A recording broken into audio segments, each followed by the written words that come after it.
Bon, tout le monde connaît cette situation absurdement tendue, ce silence de mort autour de la table, les regards qui fuient, et puis la fameuse supplication pour échanger un mouton contre du blé. Ah ouais, le classique absolu. C'est ça, et voilà. Mais du coup, qu'est-ce qui se passe quand on retire complètement l'humain de l'équation? Quand on laisse un algorithme jouer des milliers de fois pour trouver la vraie formule magique de la victoire? Eh bien, c'est ce qu'on va décortiquer aujourd'hui. L'idée, c'est vraiment de plonger dans les mécaniques brutes du jeu.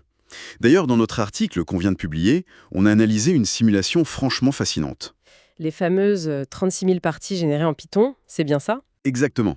Un fan sur Reddit a fait tourner ça avec 4 bots qui ont des profils hyper caricaturaux. On a des comportements genre le road builder, qui veut juste goudronner toute l'île, ou alors le port rusher, complètement obsédé par le contrôle des côtes. Ce qui pose tout de suite une question. Est-ce que ces algorithmes ont fini par casser ce jeu mythique? J'imagine qu'en analysant les victoires, on voit systématiquement ressortir la fameuse route la plus longue, non? C'est le truc le plus visible sur le plateau. Alors oui, les chiffres de notre article montrent que la route la plus longue est présente dans 56 à 61% des victoires, et elle change très rarement de main. D'accord, c'est énorme. Mais en fait, il faut voir cette route comme un indicateur économique retardé. C'est la récompense qu'on obtient parce qu'une économie est déjà super forte. Et c'est pas le moteur qui la crée.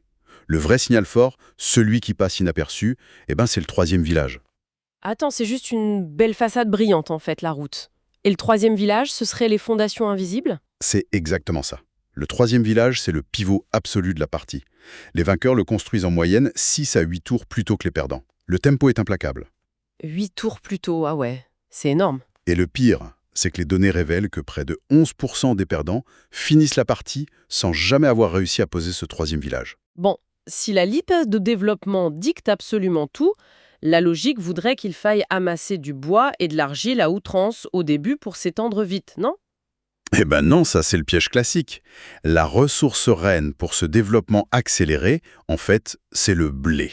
Le blé, pour aller vite, comment ça marche? Parce que le blé crée un effet de composition. C'est vraiment le carburant qui permet de transformer les colonies en villes et surtout d'acheter des cartes développement. Ah oui, et ça accélère tout le reste ensuite de manière exponentielle? Voilà, ça explose la génération de ressources et le contrôle du plateau.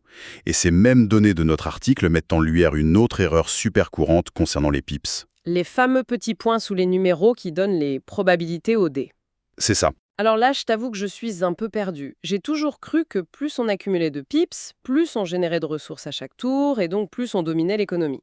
C'est mathématique. Mathématiquement, oui, on génère un plus grand volume de cartes.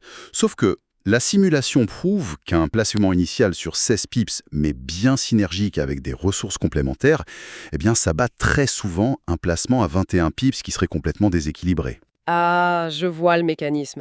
Amasser une montagne de ressources dépareillées, ça fait juste encombrer la main en fait. Exactement. On se retrouve bloqué par la limite des 7 cartes quand le voleur sort et on est forcé de faire des échanges catastrophiques à 4 contre 1 avec la banque, alors que 16 pips bien pensés, ça permet de vider sa main pour construire immédiatement. C'est l'efficacité tactique contre le volume aveugle.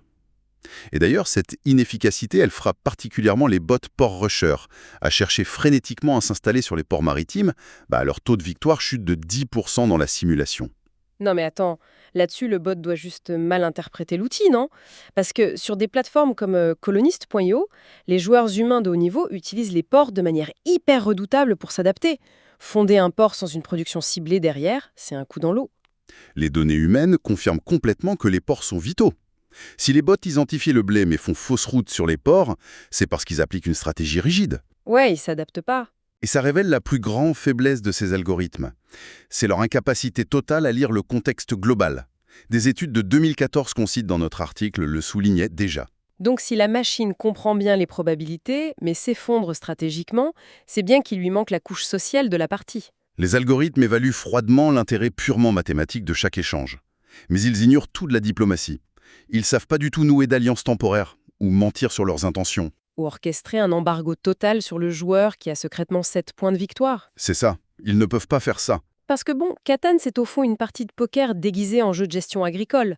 Aucun algorithme ne sait simuler le bluff ou interpréter le silence hyper pesant d'un joueur qui couvre 3 cartes développement. La machine, elle joue juste pour optimiser un tableau de données. La véritable compétition, elle se joue dans l'interaction avec l'adversaire. L'humain sait que parfois, refuser un échange parfaitement équitable, c'est le coup le plus rentable pour ralentir le leader. La clé d'une partie ne réside donc pas dans le kilométrage des routes, mais bien dans un troisième village très précoce, une synergie redoutable autour du blé et, il faut le dire, une bonne dose de psychologie. Totalement. Ce qui laisse imaginer un scénario assez fascinant pour terminer. Si une intelligence artificielle parvenait un jour à simuler parfaitement la mauvaise foi, le mensonge et la manipulation pure, juste pour arracher ce fameux mouton contre un blé, Ce serait redoutable. Catan ne deviendrait-il pas au final la version la plus absolue du test de Turing? C'est une pensée vertigineuse pour clore cette analyse.